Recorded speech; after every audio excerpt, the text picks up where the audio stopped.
know. I'm looking, yeah. Marc Clarke, that's classic. I love it.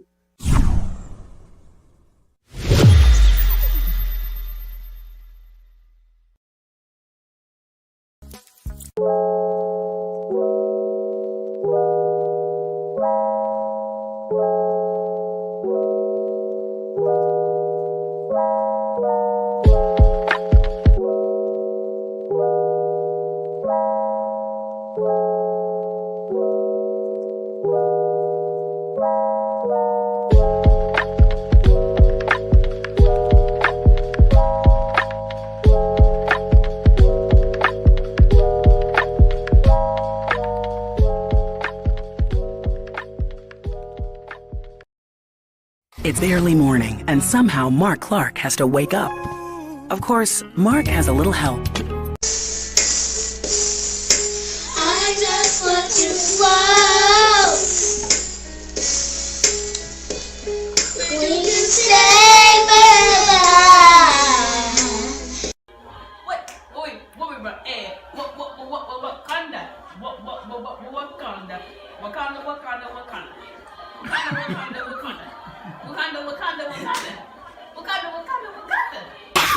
Level up, level up, level up, level up, level up, level up, level up, level up, level up, level up. On the road again. I can't wait to get on the road again. Riding back on Hilton Head Island. I can't wait to get on the road again. Bam! Mom's in front. Bam! Skylar's second. Spencer's third. And last but not least, the first, Sid Rock. Heading to the beach.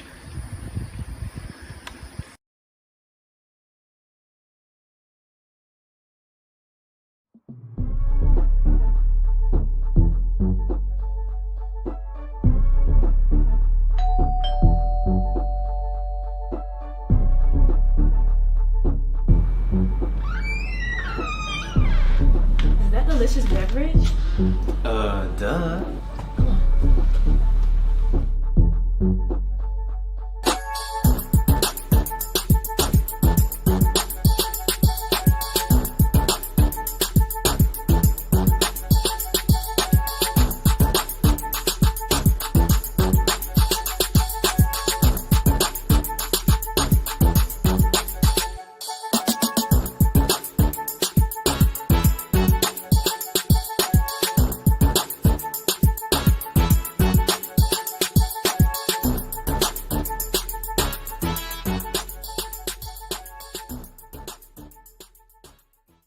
And welcome to the show. It's the weekend, baby. Oh, the horn's going early. We getting the horn. We are horny early in the show. Huh? That's pretty early. Welcome to the weekend, baby. We got a nice show planned. Bootsy, you got big plans this weekend? Yes, my son has his first baseball game Sunday at Maryland Eastern Shore. Just a small plug for that, as I hate going over the Bay Bridge, but the life of a parent, you have to do what you got to do. So I am riding over that Bay Bridge to take my son to his first game. It's the first game of, shout out to the Extreme 24/7 youth baseball team. This is their first game that they're pitching. And my son is the starting pitcher, so I'm excited about that. I just hate going over the Bay Bridge. Also, for all you parents who have kids in sports, so my son, if they win, they go to the next round, and they get to go. If they lose, we get to go home early. I'm not saying I'm hoping they lose early so I can get back over that Bay Bridge kind of early and be home before 7. But if they lose the first game, I wouldn't be upset. Now, that's messed up. And what is it with you black folks in bridges? Man, black people are the most, we survived everything, but we be scary about little things. Bridges, pools, man. We got little bugs. You know why though? Because I don't think black folks built it. Okay. Now see, calm down. Don't even start. That's a whole controversy. I know. It ain't Black History Month no more. So and yeah. So I played Delicious Beverage Spot. This next week, Bootsy, I'm going to Vegas the first trade show that I'm attending with Delicious Beverage. Oh, wow. As you know, Delicious Beverage, we are trying to get out there. We have a couple meetings with, I think, Quick Trip, a couple big people. It's the first time I've been to a trade show in Vegas, so I'm excited about that. I ring the horn for that. So, wow. Bootsy, this next person, and actually, this brother, in addition to being a comedian superstar, he's also an entrepreneur. This brother, I have a couple different intros I wanted to do, Bootsy, to sound important. So I'm going to do both of them. Okay, and then I I'm like going to it. flip the one that don't work as well, right? So, Okay. number one. The easy one was, you know, in baseball, speaking of baseball, you talked about your son in baseball. In baseball, the scouts have a designation, Bootsy, for a player who has all 5 tools. If I call him a 5-tool player, you know, running, hitting, fielding. And so in the game of comedy, our next guest is what I call a 5-tool player. Absolutely. He can give you impressions. He's physical. Okay. His stage presence is superior. He's political. Facts. He's got bars. Facts. He can be, you know what I'm saying? He's funny, he's insightful, and he's sexy. So he's also had, you know what I'm saying? I never got that from him. I never got that from him. The men want to be him, and the women want to be with him. Oh, wow. Okay, that was the first one, right? You like that? I love that one. You know what else he is, though? Even before you elaborate. From a DC native, he's a real, true DC Southeast icon. If we've ever had one, we throw this word legend out here. But from a young guy in DC, growing up in the 80s, in the 90s, trying to aspire to be something, he was the gold standard. He was the first person that I saw being from DC, being unapologetically from DC, and had no qualms of telling you where he was from. So from my perspective as a kid, he's a real icon to me personally, bro. Awesome. Okay, and so that was one intro. That's a great intro. I think that's a good intro. This next one is a little bit more abstract, right? Okay. When I went to Qatar and Dubai, right? I went as a guest, my friend Safir, but a guest of the Emirati, right? The powerful people. Sounds people important. At the top. Right. And we're chilling after you know the feast, and they start talking, and one of them was like, "You know what? I hate poets." I hate poets. Why would you hate poets? I'm in my mind. What do I hate poets? So poets in that society are the equivalent of comedians in a sense, in that they're the king. The poets are close to the king. The poets are, you know, we say court jester, right? Right. But the poets have a lot of power. And this guy, as a leader in my Emirati, he was envious of the power that the poets held. And I thought about it, and I thought about our next guest. Our next guest, I think, is that kind of guy that people in power could feel the same way about. Why? He's super influential. Facts. He's a man of the people, and he has the power to make people do stuff.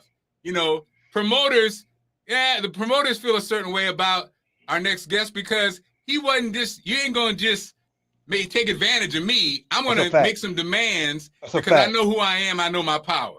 And so my next guest, that was the second intro. I don't know. Maybe, I don't know. Both of them are okay, but the first one probably was more powerful. But anyway, without any further ado, my next man coming to the stage, ladies and gentlemen, the legendary Teddy Carpenter joins us on the Marc Clarke Show. Teddy Carpenter, welcome, sir. Man, what's going on, man? Y'all give me all kind of accolades as I take off this ankle bracelet and go back to lock up.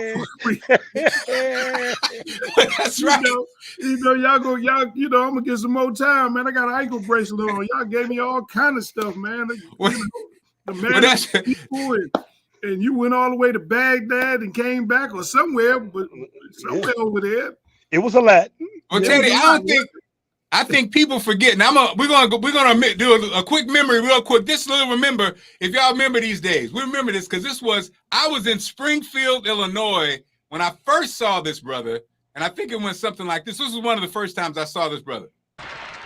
But I'm full black. I don't give a fuck. I got a black car and a black driveway and a black house in a black motherfucking neighborhood. I don't know why I was so angry, bro. I don't know why I was so angry. The nigga run, even though we don't know what the fuck he talking about half the goddamn time. You know Jesse will make up a word in a minute. Y'all know that. I saw his ass one time. He tried to put a rap song in a speech and think I couldn't figure the motherfucker out. I seen him in Atlanta. Jesse came up. They asked Jesse how was he when he was a young boy. Jesse said, well, when I was a young man, I never learned to swim. Can't catch the rhythm of the stroke. Why should I hold my breath feeling that I might choke? That's a loud shirt, boy. That shirt loud, bro. But see, y'all just think. Again, that shirt loud, bro. That shirt, man, back in the day, man, I said, man, I'm going loud and I'm going big, man. Let me tell you something, man. It was funny, Teddy, and I think the impact of Def Jam for people is that, so, you know, I think probably I wasn't in spring. I was out of college by then. But at the end of the day, you thought you knew these people, right? And Teddy came out, his presence, his power, everything was just so memorable. We were quoting the quote. We know Jesse's quote, Martin Luther King's quote, when Teddy picked up. Guess what else, Mark? Pick up big honeys across the country. Yeah. I used to pick up them 300s all the way across the country till I dropped two of them. Like I said, Bootsy, with the same thing with Sugar Bear. I personally met Teddy the first time, which he won't remember, in St. Louis. They used to do Funny First Thursday in St. Louis, and Teddy came and turned it out. And the thing that was different about Teddy's deal than most comedians was he had like the R&B singer vibe in that after the show, the honeys were in line. The honeys were in line to meet Teddy Carpenter. And again, obviously he didn't care about insurance because he was picking up 300-pound honeys all across the country. And I know his insurance people were like, dude, all it takes is one bad night and it's over. Teddy didn't care. Teddy Carpenter, he had it. He had this. But I had it for a while until I dropped one of them in Atlanta. And I dropped one of them in, I can't even remember, man. I had to retire that act, man. Oh, damn. I had to, man, I mean, that girl went back, she went down on her back, man, and I couldn't say nothing. I didn't even have a joke funny enough to follow what I just did when I dropped that girl in Atlanta. So, you know, way back in this part. Unknown fact, unknown go-go history fact about that. So that bit that he did when he was like, never learned to swim, can't catch the rhythm of the stroke. Northeast Groovers added that to the water dance, and it ended up becoming one of their biggest hits ever. If you Google the water dance, they kind of add that because I remember in the beginning, people thought they got it from Teddy Carpenter until people. Yes, you're telling me something I don't know. Yeah, Teddy, I swear to God, people was like, "Oh, did you hear Northeast Groovers put the Teddy Carpenter thing into the song?" But everybody did not understand that it was Parliament and Funkadelic. It was Parliament and Funkadelic, right? Yeah, but but you remember the water dance came out right after that, and that was the hook in the song. And for a while, people were confused over whether it was did you make that up or was it Parliament and Funkadelic? So it was so historic. It was definitely Parliament Funkadelic. Yeah, but you never know who's watching, especially from here, who's inspired or who can take what and put it into what. So that was such a historical joke because when you were on, it felt like everybody in DC knew they had to be on and watching it. It was almost like when we were young and if it was a black family or Family Feud, we all got to kind of be there to watch and root for the black family. That was literally what it was when this man was on Def Comedy Jam. So yeah. And so unknown go-go fact. I'm sorry, Mark. So Teddy, I'm shocked, man. I ain't gonna lie. I'm gonna have to look that up, bro, because that's the first time I've ever heard that, and I'm not even lying to you. Yeah, so it's called the water dance. Teddy, I think again, being from a small town, I noticed how black people move when I saw them in spaces, right? Mm-hmm. And to me, Chicago brothers, DC brothers, obviously New York, right? But like Chicago, DC, different. Right? Like a certain kind of like energy, a certain type of blackness, if you will, that, you know what it really was? Again, being from small town America, when you're a black person in most parts of America, you are conditioned to make sure you are cool and move in a positive way for the white man. That's what your whole goal is. Yeah. I need to get a job. I need to know how, and so the plus of it is a person like me, I know how to do that. But there's a certain swagger and confidence that, again, the first time you hit the stage is undeniable. And I was like, now that I know it, it's that DC thing where it's like, first of all, I ain't impressed. I know rich black folks. I know poor black folks. I know black people that own stuff. I know black people don't own nothing. It's a certain confidence and thing you have, and also that self-worth part. So Ted, did it ever work against you? Like, did your energy ever work against you, your confidence in self? Oh yeah, because I mean, for a long time, because you got to understand when you are when you're a person that comes through the door unapologetically, as a black man, oh, you too much. It's an issue. Oh, he's boisterous. Oh, he's loud. Oh, but if it was a white man, oh, he's a genius. Oh, he's just out front. The words change. They used to talk about this in football players, when they would say, quarterback, oh, he's athletic, and they would say everything but he's smart. And then the white kid that was a quarterback, oh, he's methodical, he's smart, he's intelligent, he's all these things. So did it ever work against me? For the longest, because you just couldn't tell me anything. And you got to understand, I was one of the first people that spoke up, even with the Def Jam situation, because we're selling out Constitution Hall, 2 shows, tickets $60. And they want to pay you $1,000. I ain't the smartest joker in school, but that math just didn't add up to me. That math wasn't mathing. That math was not math. And so when you speak up on stuff, and you're a young black man, it worked against me. I probably lost. I can't begin to tell you, how much money I lost in every situation, being from blacklisted to, just not asked to be on the show because you're the person that's going to, be the troublemaker. And there's really no troublemaker. It's just, you just can't pimp me as hard as you. I mean, we all got pimped. I mean, me too. I mean, Def Jam was a record company. That's what people don't realize. It was a record company. So what are record companies known to do? I mean, look back in every show from Cadillac. What's that show? Cadillac, something Cadillac. It was Cadillac about Records. Cadillac Records. Yeah. It was about the blues, and they went in there and they just, they was just happy to sing a song. Rest in peace, Maurice White. You figure out the Jewish boy owns all the masters. You know what I'm saying? So the way they had to make their money is on the road. And so it was nothing different. And at one time, it was a backlash against the Def Jam. If you even said you were on Def Jam, you couldn't get a job with white groups because they didn't want any Def Jam performers on there. They got sick of that. So if you actually had that in your resume, you couldn't get hired. Wow. Well, it worked against you in both ways. It worked against you dealing with them because it was a pimp game. Don't get me wrong, we made money, but a lot of people didn't make the maximum of what they could have made. I mean, including Def Jam, because if they knew it was going to be that big, if they knew, they didn't know Def Jam was going to hit that hard. Because if they did, they would have signed everybody. And they didn't. So now when people started working and getting their own jobs, they started, if you work here, you're never going to work with us again, and all kind of different stuff. And I was already, you got to understand, I was already making money before I did Def Jam. I just found the tape. at the Apollo. I'm talking about like a week ago. Just found the tape at the Apollo that I did right before the Def Jam taping. And I think, if I'm not mistaken, Bob Sumner went around and he found a lot of people. Well, he didn't find me. I didn't have to audition for, because in fact, I didn't even want to do Def Jam. To keep it 100, I didn't even want to do Def Jam.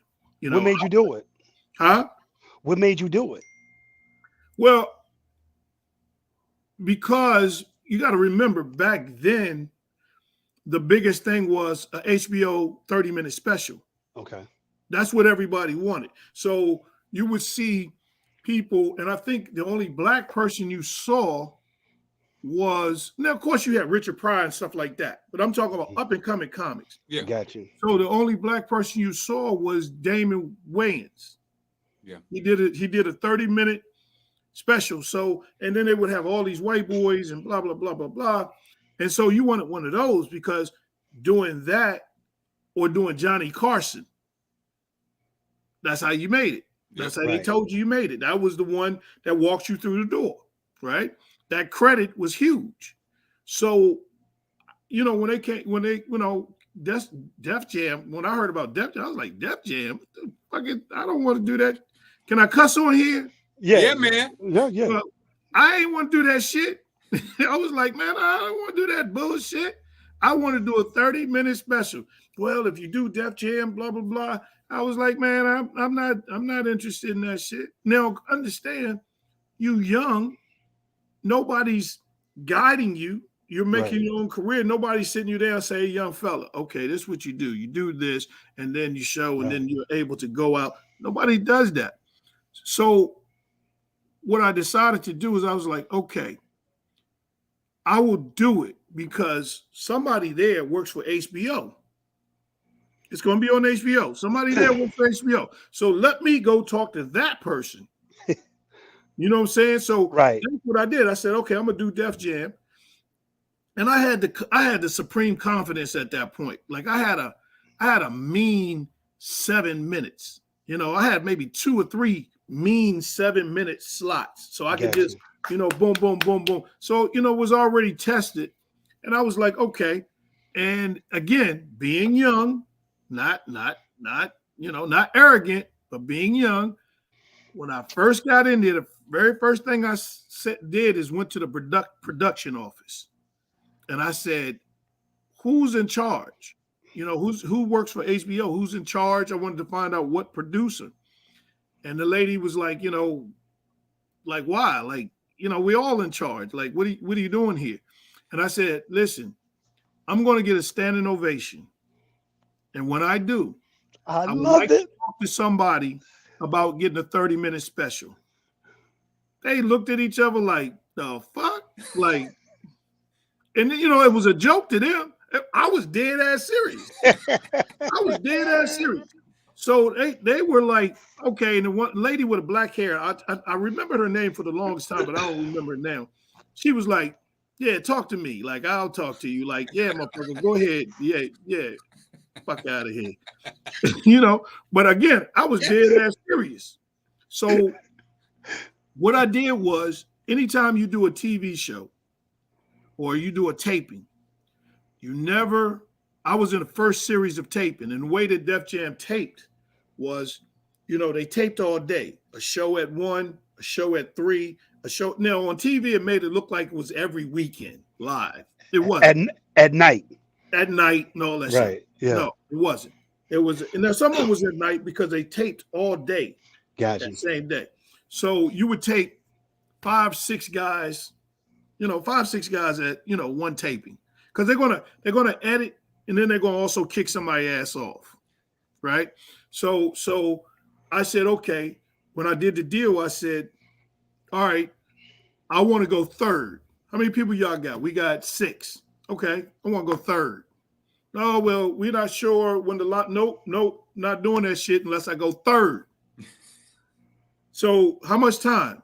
This amount. Now, understand I did taping before, so you want to shoot for that time, but even if you go over, they can edit a little bit and push it together. Not only that, they'll keep your whole set and they'll edit somebody else's time. So, all these little tricks I learned. Okay.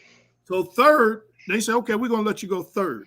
And the reason that you go third is we wasn't sure what we was walking into. I did the very first taping. I jumped in the pool first, even though I think I had the second show or the third show that ever came out, but I was in the very first taping. And so if you do that, you want somebody else to be the sacrificial lamb. So the first guy, push his ass on out there, get your ass out there. So he out there and blah, blah, blah, and such and such. Okay. All right. He all right. The second guy, nice little warm up. So I was the third guy, prime position.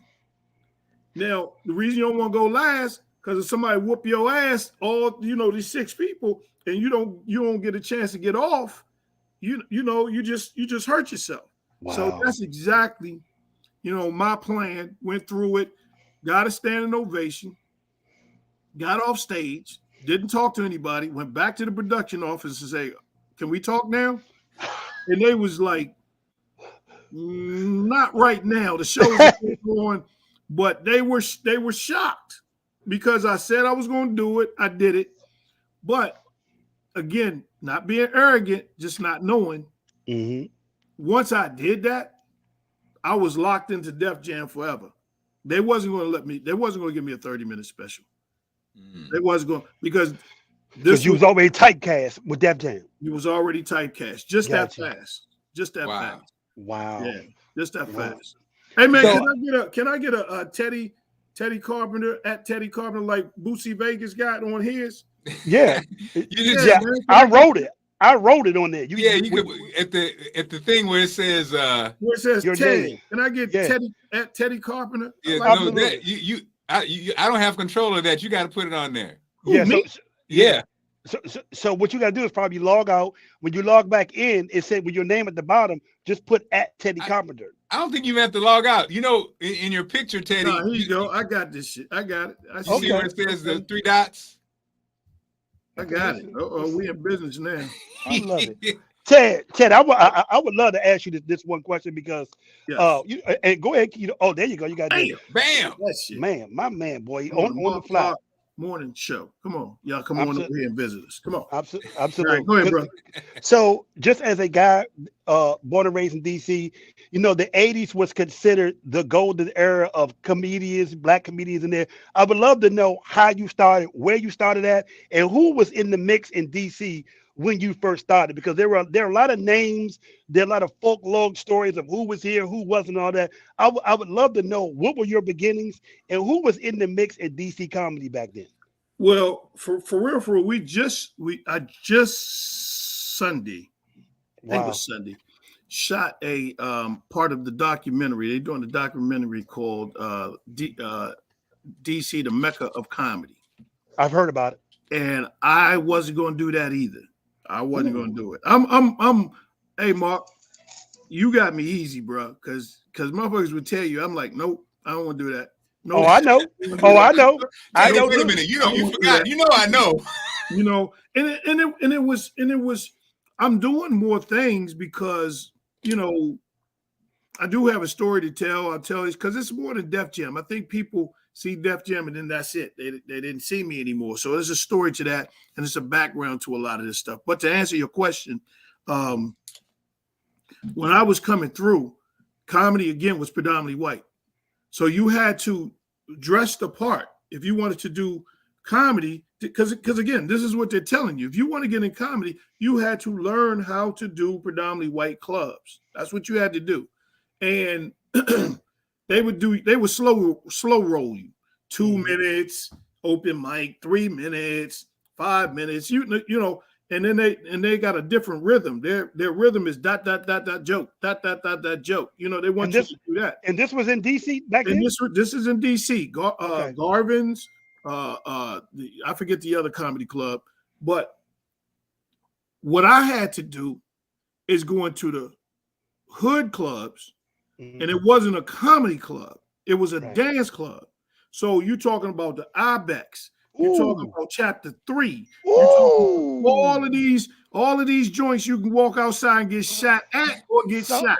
Southwest in the 80s. And Southwest in the 80s was you know what? Bruh. So Teddy, don't forget about Mr. Henry's. I saw you say something about Mr. Henry's. It's coming up. It's coming up. Mr. Henry's is coming up. And I was mad because in the documentary, he kept talking about the 2 white clubs. And I was answering the questions and whatever, and I never said Mr. Henry's. And after they packed up, I was like, Mr. Henry's. But, and I'll talk about Henry's in a second. So when you did these clubs, there was no comedy introduction. Remember, comedy is controlled. Like we're sitting down talking, comedy is controlled. So what people don't realize, it's not like a band. So the DJ, motherfuckers is grinding, dancing, go on, whatever the case would be, and all of a sudden, okay, we got a comedian. He gonna get up here and tell some jokes, I guess. Wow. Where he at? He over there. What's his name? Wow. Yeah. He gonna get up and do like 5 minutes for y'all's ass. And so niggas is mad. They and remember, wow, everybody in there think they're a comic. So every joke you told, motherfucker gonna tell a joke on you. You feel me? So that's the places I had to go in order to get better than the 2 minute or the 5 minute or the structure that they had. And then I started going to Mr. Henry's. And Mr. Henry's, that people don't know, it was a little club, probably sat, what you think, man? 60 people? Yeah. Top, maybe I mean 70. Tops. 60. But it was always packed. Yes, it was. Always packed. And I think at one time it was only $2 to get in. It was like $2, $4, something like that. And Henry's became my training ground, because it gave me a real audience that was both black and white, predominantly black. And when I did Def Jam and the Apollos, that's where I sharpened my skills. That's how I knew when I went wherever I was going, it was going to be on point, because that represented what they weren't hardcore. They just wasn't going to laugh if you wasn't funny. Right. If it was funny, they would give it to you. Who was there with you? Who were some of the comedians that was coming up with you? Or literally it was just like everybody was everywhere? No. Of course, just to tell a little story, my whole original Def Jam set, my whole set, I had actually gave to Chris Thomas, because I couldn't do the voices. Like I couldn't do Jesse and all of that. I had the concept, but I couldn't do the material. So I actually tried to give it to Chris Thomas. Chris Thomas looked at me like I had a hole in my head, and I was actually at Mr. Henry's. He came through one day. I was like, bro, I got this stuff and blah, blah, and you can have it. And he was like, yeah, nah, nigga, I don't want that shit. But Teddy, you killed it though. That's the part. You killed the voices, and I don't see you do voices a lot. But everyone, including the Scooby-Doo dog, you nailed it, man. But I'm gonna tell you, it's a trick to that. See, Chris Thomas was he could do all the voices. Chris can be Jesse all day. I can be Jesse for the joke. Oh, okay. And so what I did was I kept doing it. I practiced everywhere I go, blah, blah, blah, all day long. I was Richard Pryor until I started hitting those little keywords and the syllables and the sounds and the this and the that. But remember, all I did is really did the joke. I was able to get away, blah, blah, blah, blah, and being able to do the joke. Okay. So I was able to get away with it faster than I wanted. Wait a minute, Bootsy. Wait one damn minute. He dropping jewels. If everybody's listening, jewels, but I'm getting ready to hit off a revelation that I now have with Teddy Damn Carpenter. So what's that? Much like Ray Lewis in Baltimore, right? Ray Lewis, we always talked about how much of a beast Ray Lewis was. Right. It wasn't until Ray was past the age where most can perform that you realized in that damn Super Bowl when was 4th and 1 and Ray was in the hole because he knew where the play was going, that you finally realized that Ray Lewis was a master of the game. So Ted Carpenter, especially as a young man, you see this young guy. Basically, as a man, Ted is a charismatic person, and that's what you look at. But what I realize now, Ted, as a grown-ass man, is he's a student of the game. He's a student of comedy. He's very, and actually, what worked against you, Ted, was if you were a fat guy or unattractive guy, and you were the same person, and you asked those questions, they would have said, "Oh, he's nerdy." But because you were virile and you were black and you were strong and you asked the questions, they said, "Oh, he's arrogant." So it's so funny. If a nerd asks a question of someone who appears to be a nerd, it's one thing. If Denzel asks a question, it's something else. So I figured it out, Teddy. You're a damn student of the comedy game. Let me tell you this. If you pay attention real close, and I'm not saying none of these guys will be funny, but a lot of people have a gimmick. And when I say a gimmick, for lack of words. So a fat dude, people always want to laugh at a fat dude. So, to play the fat boy role and the blah, blah, blah. Okay. They always, if you notice real close now, you see a lot of comics coming from the South. coming from out of Atlanta. Because guess what? They talk funny. But let's trace it all the way back to Chris Tucker. Come on, man, and all that stuff and blah, blah. It hits. That's the gimmick. But what happens also is when you do those concert dates, that come on, man, can only last 3-4 times. Now you got to do a show. But the gimmick sometimes gets them through the door, gets that attention or whatever. Now, I'm not saying, Chris, when I say gimmick, I'm not referring to, oh, they went in like that. What I'm saying is if you watch real close, like, you know, even the Cat Williams, little leprechaun type of dude. See, Cat Williams used to be Cat in the Hat. See, people don't go back far enough to know. He used to be Cat in the Hat. He used to wear a funny hat, you know, cane, and that was his show. He changed over when the movie came. He changed over, you know, Cat Williams. Rest is history. But the funny voice, the how he approaches things, that don't get me wrong, he probably still is going to be funny. But it takes a minute and people will catch on to one thing. I didn't have that. I don't have it now. I don't have any type of presentation gimmick that go along with. I get what you're saying. Any kind of funny voice, just regular come in. So I had to rely on the joke. You know, I couldn't present it. I couldn't say, you know, all these funny words that some of the cats is, you know, if just do the homework. And a lot of people don't know it's happening. They just see it, you know, they hear it and I like this person and blah, blah, blah. And so the guys who are flourishing got a little gimmick, you know, what's his name? Not Bruce, Lavelle Crawford. I remember Lavelle used to get pissed because everybody thought he was Bruce, which I don't know how, because they don't look alike. They just two fat dudes, right? But Lavelle used to be pissed because remember, Bruce was moving. Lavelle wasn't at the time. Yeah, I remember that. But Lavelle, when he hit all the fat jokes he did and whatever, you're laughing more at him than at him. At the joke. You're laughing at him, but then he's just adding on what he does, and the rest is history.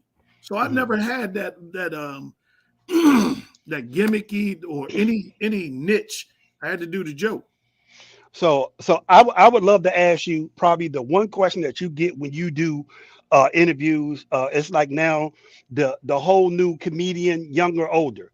In your opinion, OG Mr. Teddy Carpenter, do you think social media has helped comedy or it has hindered it, or it goes back and forth? I would love to know your perspective on social media and comedy.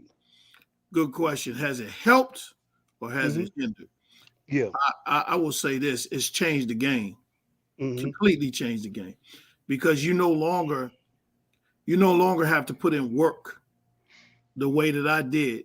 And you can go out and do 30 videos, put them on certain platforms and get 100, 200, 300,000 followers. And then you figure out how to monetize it and you jump over to comedy. The problem is when you jump over to comedy, you haven't put any work in. And it's one of those things where you can't cut corners. Right. You can cut corners, but it's going to show up just like a boxing match. And you ever see them boxing matches, both of them warming up and you sizing them up and you like, man, I don't know, this is going to be a good one. And that Bama get out there and lead one and he get caught up in it and he out right away. That's because he didn't put in the work. And these guys are getting on the comedy stage because they take the money. It's a stupid promoter out there somewhere. I promise you. One is probably watching us right now. He's saying to himself, Slim got 700,000 followers. I can't miss. And then he get pays there. this dude 10 G's or whatever, and the dude know he ain't been on stage no more than 10 minutes. But he tells the promoter, "Oh yeah, I do that shit. That's what I do. I'm a stand-up comic." What people don't realize, when you shoot anytime a video you see or anything like that, you could do a take 100 times to get it right. Take, cut. That wasn't right. Let's do it again. Cut. Let's do it. We'll say it this way. And then you come out. It's just like a selfie. You see women taking selfies. You can put your money on that selfie that she put up. Wasn't the first selfie she took. Wow. That heifer then took all kind of angles. You know what I'm saying? Okay. All kind of, and she picked the best one, and then she put it up, and she waited all day to see how many likes she got with that selfie. Well, comedy is the same way. These young boys is coming from, we call them internet comics. Now, some of them have hit, and some of them have learned that I still got to put my work in there. I got a little young kid. His name is Terry Jones. He likes to call himself Goofy. I won't call it little nigga Goofy. Like, come on, bro. Cut it out. So his name is Terry Jones. Terry is going to be a pretty good comic. I told him, he asked, he came down. I even invited you, Mark. I said, come on, hang with me and Don Carey down at the Jazz and Blues. But that's the Jazz and Blues. I let him come. And he was just happy. I mean, he was just happy to be there. And both of us talked to him. We was like, bro, change that goofy shit. But he got damn near 200,000 followers. Wow. 200,000, doing little skits, little whatever, camera this, not a whole lot of equipment, blah, blah, blah, edited. And so he got that. But he's still learning how to get on stage. And he's at least doing it the right way. He's putting the time on stage, but he's walking through with this. And that's kind of, how it is now. So I have to do it backwards. I got the time on stage, right? But because I wasn't, I was using social media. Like I put my kids up. I put the neighbor's cat. You know what I'm saying? I put some car tires. Just some bullshit. I wasn't. Everybody else was building their followers. I was like, man, I'm not doing all that shit. And I said maybe a month and a half ago, maybe a month. They was like, bruh, you got to do this. You got to put your stuff up. You got to do it. So I started doing a little homework and started looking at people's stuff. And I started looking at, this girl was like, look at their followers, look at it. And I started looking at followers, and them motherfuckers had 200,000 and I had 7, and that was 7 motherfuckers I knew. I was like, oh my God, I'm way behind. So I started doing things like this. It's been building at Teddy Carpenter. If you're not on there, they told me to say that. Subscribe and follow. That's right. But that's what we started doing. So I said, okay, I'm going to do a live once a day for 90 days. Once a day for 90 days, even if it's a few minutes. I'm going to put up a tape, or I'll put up an old clip, or I'll put up something. I started learning how to do this stuff. So we off and running. We're trying to get something to go viral to get it in. But to my surprise, I've been getting a lot of comics just wanting to come on and talk. Come on and one of the first things the little thing said is use somebody else's platform. And when you use somebody else's platform, your numbers come through. So I said, okay. And that's what we've been doing. So I said over the last month, we probably got about 2,000 added on. So I think you should do, like you said, I think you should do at least once a week do an interview with a comedian.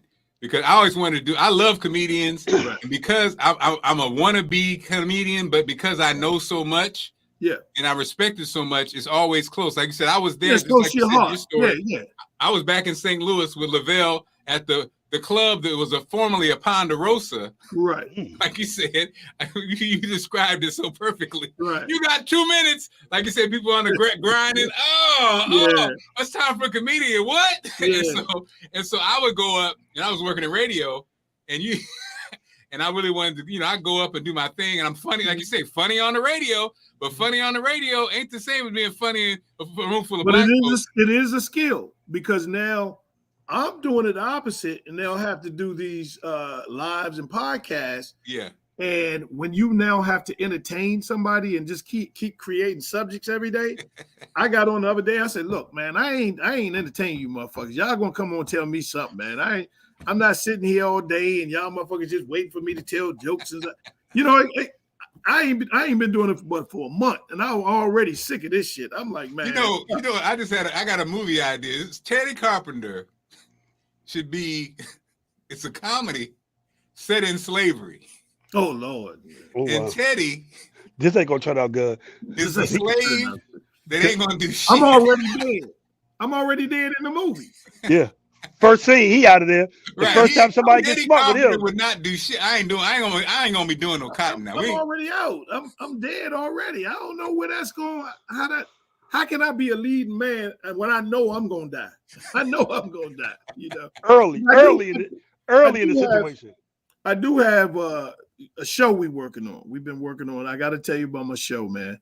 We're working on a show. Actually, 2 of them, but we're working on one, and I'm slowly putting it together. It's called "What's Behind the Joke," and it's basically originally it was airport pickup. And airport pickup, "What's Behind the Joke?" It turned into "What's Behind the Joke." It's basically following guys, picking them up from the airport, following them through the day of the show, all the way through, getting the interview, kicking it with them, and then the night of the show, we get them out 2 or 3 minutes of the show, and just really their routine, some of the jokes. But it's not just comics. That's the key. It's not just comics. It's agents. It's different people, because everybody loves comedy in a sense, and everybody in their own little way at home or whatever are joke artists. You know, they can't get on. Like you said, you can do it in the studio. You can do it, whatever case be. So everybody has that. So what's behind the jokes is people telling their real story, what's going on, how they, up until, the concert that they do. So we already got Don DC Curry. We got Ali Sadiq on hold. We are going to get Lavelle Crawford, agent out of Philadelphia named Walt Reeder, who was one of the agents. He's one of the only independent black agents in the country. He's the one that does Big Daddy Kane and all of them. In fact, he's out there with the New Edition tour.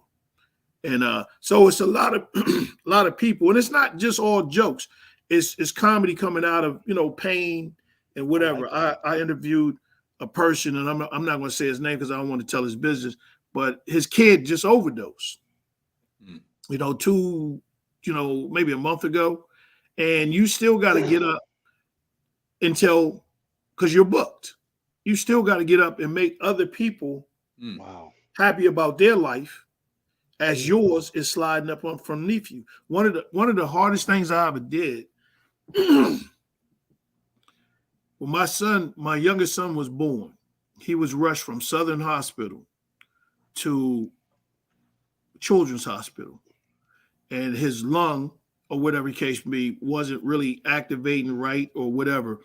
And the white around your eyes, his was dark green because the blood wasn't flowing properly through the body. So he was in intensive care. He was, we would walk in. He was in the incubator, not incubator, but in the little with the kids. What is it? Something Nick. Yeah. And tubes and stuff. Had a tube in his head. All of this stuff. And every day, it was either his mother or I would, we would sleep there. There was one of us there through the night, but I had to go and do shows every night. This was when I was really doing shows, and I had to go and do a show every night. Wow. And then I would come back and sleep in the hospital. And almost every week, because you would meet parents, right? Other people's kids are in there, and you would meet parents, and you would come in there one day and all the parents are in there crying. The people you just met a week ago. Well, guess what? Their kid just died. And so we went through care, and I said, Lord, if you let this, and that's one of the reasons I didn't move to LA. And I was like, Lord, if you let this boy live, I'm going to do A, B, and C, blah, blah, blah, and everything. And one day, I say 3 months later, he, my sister went in there and prayed and, did all kind of, I thought they was going to put her out the hospital, some of them black women. And I say about a day or two later, that boy was, them tubes came out, whatever, everything came out. He had one checkup, and they was like, he's straight.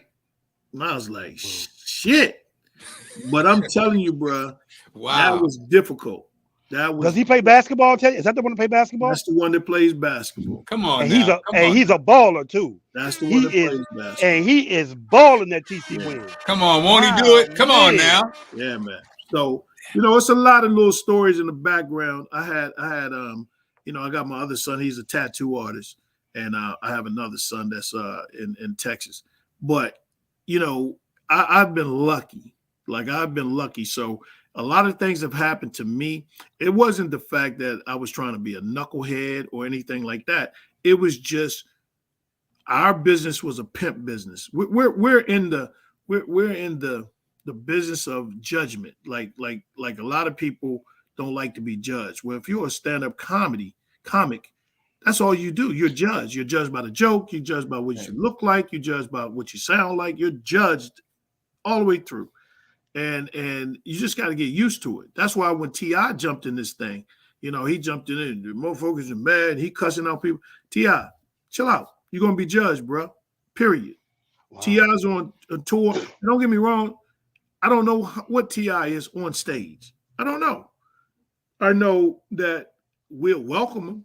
I'll welcome him, but don't get it twisted. This shit ain't easy. Right. And as you go on tour, he's going to figure that out because people are going to pay money and then he's going to be judged. And you going to try to fight everybody? It ain't going to happen. You're going to go to one of these cities, especially DC. It don't matter how many goons you got with you. You know what I'm saying? It'll be a problem. So all I'm saying is learn the craft. And if you learn the craft, you'll be okay. You just got to put in the work. So Teddy, it felt like, I follow you like on social media, Facebook and everything like that. And, and again, I could be projecting, right?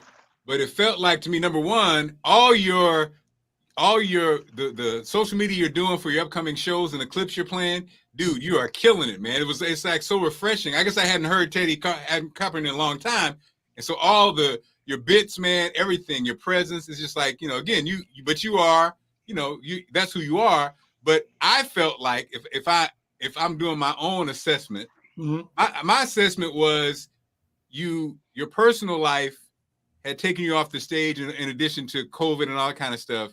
And so I looked at it like, and to be honest, I almost felt like I almost felt some frustration, when I looked at your it's Facebook. More than that. It's a lot of politics. It's a lot of roadblocks. It's a lot of I'm in a very unique situation. I actually have to really get good management and a good agent around, so I don't really have to talk to a whole lot of people. I got a guy, Greg Hollis. See, when you're the man, the phone calls come in and Greg can handle it. When you're not the man, you have to make those phone calls. So it's different. But you have to have a good team around you. But it's frustrating because I'm in a unique situation. I'm not a lot of those dudes opening acts.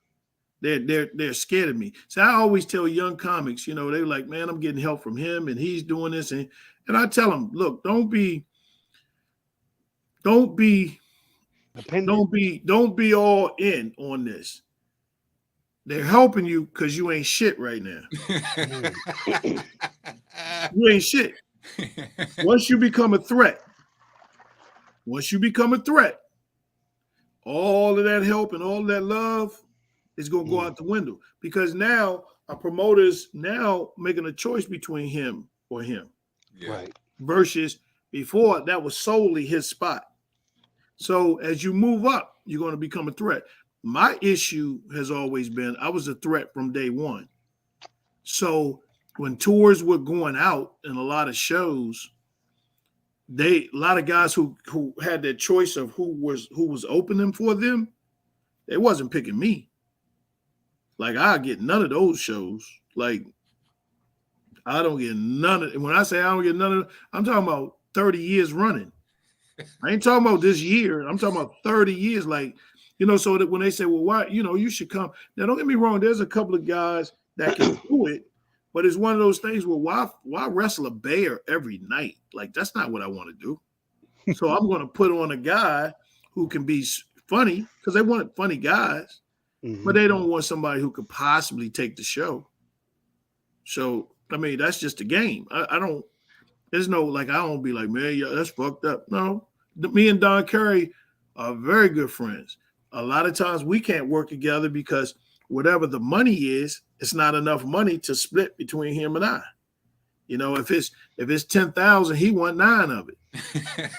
And I'm like, nah, nigga, I don't mind giving you the bulk, but 9, nigga, 9. You know, and that's, you know, and unfortunately, that's kind of how the thing goes. You know? I would love to know. I don't know if you've ever get asked this question a lot or whatever. I would love to know, who are your top 5 comedians who you look to get inspired from, even growing up back then early. Like, who were the people that inspired you, and who are your favorite comedians? Who is Teddy Carpenter's favorite comedian? Well, first of all, me. Right. I can see that. No, a lot of people won't say that. Fuck right. That. I'm saying that because I gotta do a grind, and am I the top 5? Maybe not right now, but shit. You know, this game rigged, so I'm gonna rig it for me. You know, right. Of course, always a Richard Pryor. I would give Eddie Murphy for what he's done. From there, it gets murky. No, because there's so many guys for so many different reasons. Right. People would ask me, was Bernie like one of the top? Because I did a lot of shows with Bernie. Was Bernie was the top comic that you performed with? And they kind of surprised when I say no. No, don't get me wrong. He was the top dog. Like, the world loved Bernie. And Bernie was funny Bernie was everybody's uncle. Right. So the world loved him. Like, the world embraced him and they loved him. And that's what I was saying when I was saying gimmick, and I'm saying gimmick for a lack of words. So Bernie was a gimmick. I hate when people turn my words around. No, lack of words. Bernie had that some of a bitch. He had words that you always gonna remember. So he had a gimmick going with the language and how he acted in the whole 9. Right. I didn't have that. But the person that would be in Bernie would definitely be one. I would put Bernie, and I would probably put Robin Harris. Ooh. Because Robin showed me something that I never saw. Like I never saw. And me and my buddy Dana was just talking about this. Cause see, I can remember stuff, but I can't remember all of it. Right. So he went to LA with me. I did a contest. Long story short, I did a contest, Arsenio Hall. Funniest comic go to Arsenio Hall, and they was talking about even being on Arsenio Hall. So I was like, I got to get that. But my car wasn't working, and I had to go to Norfolk, Virginia. So guess what? I used his car. I said, look, man, I need your car.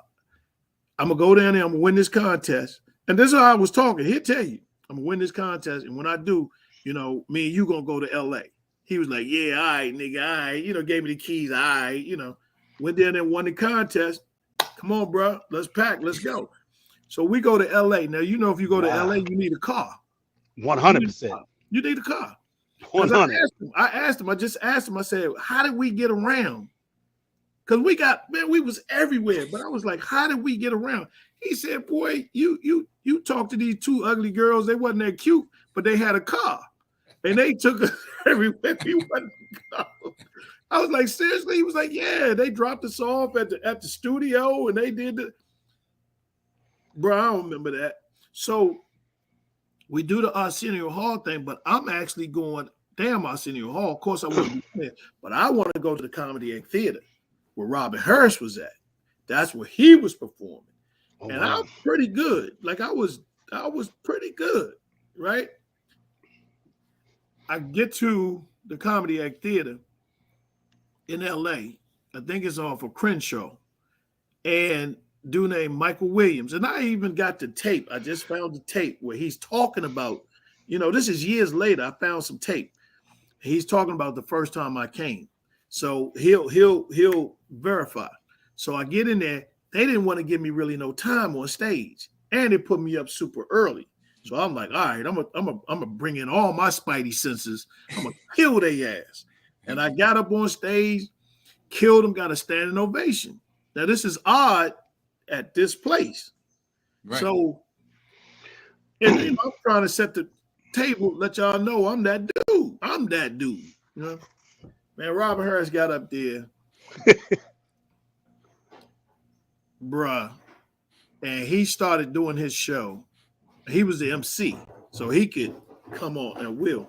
And he started doing his show, and he had these dudes. The room, I'm trying to describe this properly. The room, they were laughing, but it wasn't that much noise. And I was like, kind of trying to figure this out. You know what it was? They was laughing so hard. You ever see somebody just laughing and they really not making noise? And they were laughing all the way through to the next joke, all the way through to the next joke. It wasn't ha ha ha, and then a joke, ha ha ha. It wasn't that. It was all the way through. Every time he went up, it was all the way through. People losing control of themselves, wiping their face, snot coming out their nose. I said, I got to get better. I got to get better. After a standing ovation. Wow. I said, I got to get better. Wow. I've never seen that before. Never seen that. Never seen. And I'm talking about even came back to watch again. Same thing. Same. So when he did his special on HBO, Robert Harris, he did the special. I was one of the first people to say that wasn't good. It wasn't good. You know why? Because he did it under the conditions that they put him under, and he did the material, and those people wasn't his people. If they would have taped that at the Comedy Act Theater, wow, hands down, straight dog. In fact, it ever could be a show that was put together. People like, what show would you be on that you would get kicked off of? If they put Robert Harris, Bernie Mac on a show, I would ask to go first. Wow. I'm not going last. I'm not going in the middle. I want first. Wow. They were both that good. I refuse to get my ass whooped every night. Wow. Well, they have that's on HBO. They have that the chocolate Sundays that with the kind of talks about the Comedy Act Theater. So Robin got a little love on that, and so Teddy, man, look, man, I hit you last minute, bruh. Well, good, again, we connected. Whatever, we feel like we know, and it felt like we know each other like for years. It's weird, right? Absolutely. When I think we've hung out at HUR, but I don't know what it is. And brother, I'm on whatever you are, I'll be there. And any kind of way I can help promote this, I'll send this and send you the things that you can post on social media if you want to. But anything I could do, bruh, because I think again, at the end of the day, what worked against you was you always knew your value. And like you said, comedy, basically, Dame Dash kind of said it best. Dame Dash says he doesn't want to manage anybody anymore because he doesn't want to basically be like a slave owner. It's almost like I'm getting paid off your talent. I'm getting paid. Somebody's getting paid off of somebody else's gifts. Right. And he says, I'm going to be an artist. I don't want to do that anymore. So it's time for you to get paid, man, because again, there's no question about the comedy. It's time. I think it's just time. Yeah. Unknown fact. How much? Here we go. You got another. Hold on. Unknown Teddy Carpenter story between me and Teddy Carpenter. I have so much respect for Teddy Carpenter and love and admiration that I almost relocated because me and him had a radio situation, possibly in Detroit. We had talked about it. The only person that I was really going to relocate for to do some radio for was Teddy Carpenter. That's how much respect I have for him. The opportunity that he, you know what I mean, and I appreciate you for, even though it never materialized, Teddy, but you have no idea how much I appreciate the radio opportunity that you did present for me to go somewhere, man. I'm forever grateful. And as a DC person, let me just tell you first and foremost, man, thank you for all the people that you inspired to know that we could leave here and be ourselves while we're doing it, man. And I appreciate you, bro. I got nothing but respect and admiration for you, man. And I'm just happy you still out here getting it, man. Hey, man, I first of all, I appreciate that. It's amazing because I'm going on these lives and I'm hearing these stories that I have forgotten. Right. I'm not joking. I have forgotten, and guys are telling the stories. And like Sadiq told me, Ali Sadiq told me, you ain't even want to shake my hand. I said, well, no, that ain't true. I may not have talked to you, but he's like, no, I remember it was, he gave me the dates, times, everything. But then he also told me, but you came up to me and said, man, you a bad dude. Because I've always been a fan of his, so I can't remember what he's talking about. You know, my boy told me when we went on that trip to LA, and first of all, it was the first time I met Michael Collier, and he was telling me that we was on the set of Harlem Nights. And I was like, wow. Nigga, no, we wasn't. He said, nigga, we was at the scene where they blew up the candy store. Remember in Harlem Nights, they blew the candy? Yeah. And I was saying, they didn't even, Harlem Nights wasn't way back then. He was like, we was on the damn set. He started naming shit. Bruh.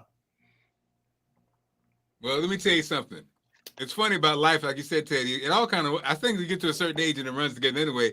Actually, I think I misspoke. I said the first time I met Teddy was in St. Louis. Actually, I think the first time I met Teddy was in Huntsville, Alabama. And back then, as you know, Teddy, when you used to do those comedy shows in little small ass towns, the radio guy, a lot of times, because it's like only black people or whatever. The host. Yeah, I think I picked you up and took you somewhere because, and I think I only say that because I think then when I saw you in St. Louis, I think I was like, oh yeah, da. And you're like, man, I don't know about that. But I was just thinking, but like you said, that's a prime example. I think it's just a part of age, man. And I think being in our business, a lot of times performing and your mindset, you're getting ready to perform. You're caught up. You're caught up doing stuff. With me, I never paced the room and I never huffed and puffed and I never, I could talk and kick it with you and whatever. I kind of shut it down a little bit, with not a whole lot of stuff going on before I go on stage. But some people can't do that. My thing has been, I didn't stop the smell of roses. We talked about that yesterday, Bootsy. I didn't stop the smell of roses. I would go into a city. I ain't visit. Somebody say, have you been to blah, blah, blah?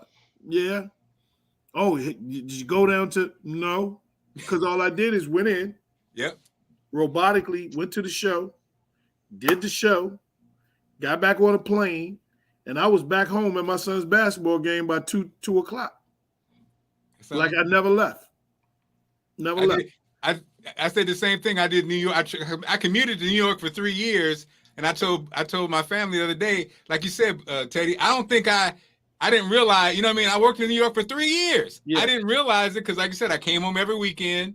I really didn't plug in. You just kind of, like you said, robotically do it. And then you look back and you be like, man, and so now I'm trying to remember that because, like you say, we're at the age where you start to realize things are precious. And people be like, hey, like you said, all that stuff, the great information, what you said about Def Comedy Jam and those great stories. And also, Teddy, you're an amazing storyteller. That's the other part. But you know that. You're an amazing storyteller, man. I appreciate that, man. I just, doing it, like I said, doing these podcasts, talking to these people, my mouth is open because, they're telling me stuff that I'm like, yeah. And I'm just waiting for a dude to come up and say, you're my father. I'm just waiting. Well, Bootsy got something to tell you. Hold on. I'm just waiting for that situation to happen, you know, because I remember back in the day, this girl said I had a daughter, and she was sending my mother pictures and all, a pretty little girl, and then she poof disappeared. And you know, I was like, man, you know, I don't know. But I'm waiting for somebody to knock on the door and say, I seen you on Instagram. So you think that's a possibility, Ted? I think it's a possibility. I think it's a possibility. At one time I was running amok, you know. It happens. We all have those days. Yeah, we all in this business. Yeah, I was running amok, man. I was you know, and some of the famous people that y'all know, I can remember, you know, we was on the road and then all of a sudden you hood rich, or you know, that people know who you are. Man, them promoters, because remember, all the promoters for the most part that Def Jam had was hood dudes, or either bag boys or hustlers, or you know what I'm saying. Right. So they was trying to clean the money up, and so they would give, you know, they would pay $20,000-$30,000 for everybody, but they knew where everybody stayed at the hotel. So if they wasn't cool with everything, they'd get their man to go back there, they get that money. So a whole bunch of dudes got robbed, you know, or they would send a girl, you know, hang out with him, send a girl, and she would leave the door unlocked, and they go in there taking money, take his clothes, take everything. What are you gonna do? There's a whole lot of people, you know, right now. I ain't gonna tell their names, but they've been robbed like a mother. Say one on your way out, Ted. Say one on your way out. Bro. I can't do it, man. I can't do it, man. I ain't gonna. But they didn't get you, Ted? No, hell no. No. The Southeast would have came out of him real quick. I got to the point at one time I would change hotels if it was like that. Wow. Isn't that something crazy? The stuff we don't know. Teddy Carpenter, you can follow Teddy at Teddy Carpenter on all the platforms. I know Instagram, everything else. My brother, I appreciate you. You don't do a lot of them, brother. I appreciate you. Sure don't. I appreciate it, man. I'm trying to get back on it though. I appreciate y'all having me, man. Good luck with y'all show. Boosie, I appreciate everything you said, brother. I really do. I appreciate that. And I appreciate you putting the battery in my back, giving me that phone call to keep moving after the Donnie Septon show. I appreciate you, bro. My man, 50 grand. Mark, anytime, tell Allison I said what's happening. Definitely. Hey, you know, I want one of the morning shows, man. You know, that's one thing I haven't done. I have not been on that one. I see people come into town and do the morning show. I got to do at least one morning show. So Teddy, what do you have? Let me know what's coming up next, and we can coordinate that. I'll I would coordinate it because you're right. It's time. Fair enough. I appreciate Teddy Carpenter, ladies and gentlemen. All right, y'all, take care. Have a great weekend.